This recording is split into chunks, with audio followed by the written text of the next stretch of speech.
आज जो ये कार्यक्रम आम विद्यालय रही यार समस्त श्रेय ब्लॉक स्तरीय शिक्षक संस्कृत शिक्षक संघर अवदान सबू से ये सुंदर परिकल्पना आम केवल ये भेन्यू होती ब्लॉक रो समस्त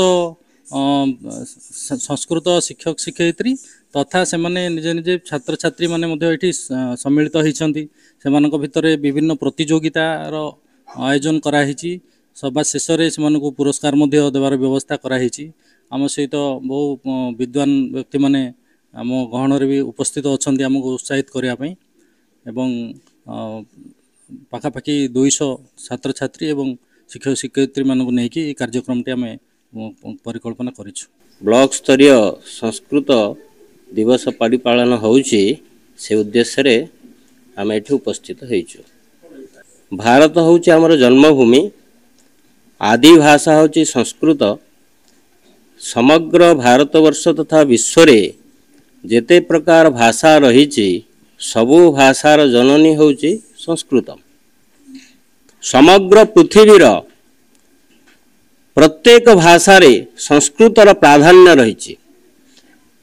आम भारतवर्ष रे प्रायतः 80% शब्द प्रत्येक भाषा रे संस्कृत ही वार्तालाप करा जाउची। आम ओडिया रे तो प्रायतः 100% शब्द ही संस्कृत।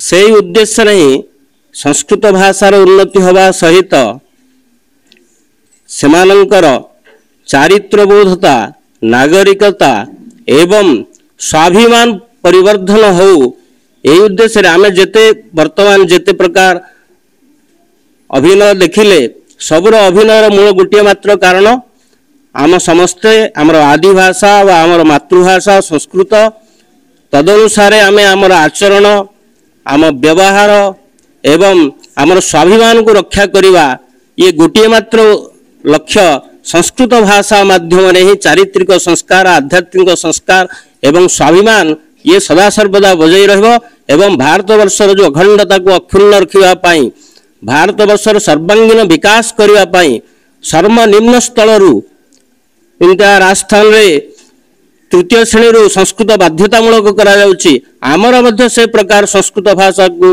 बाध्यतामूलक करा जाउ एवं अति आनंदर सहित आम पिला माने ताको अध्ययन करिवे।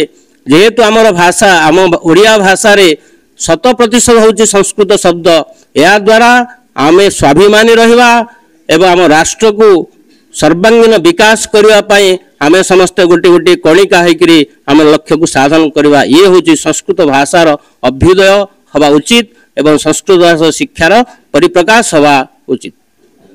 तेरे एभली किसी गुरुत्वपूर्ण खबर देखा चाहती आम चैनल को लाइक सब्सक्राइब और शेयर करूँ।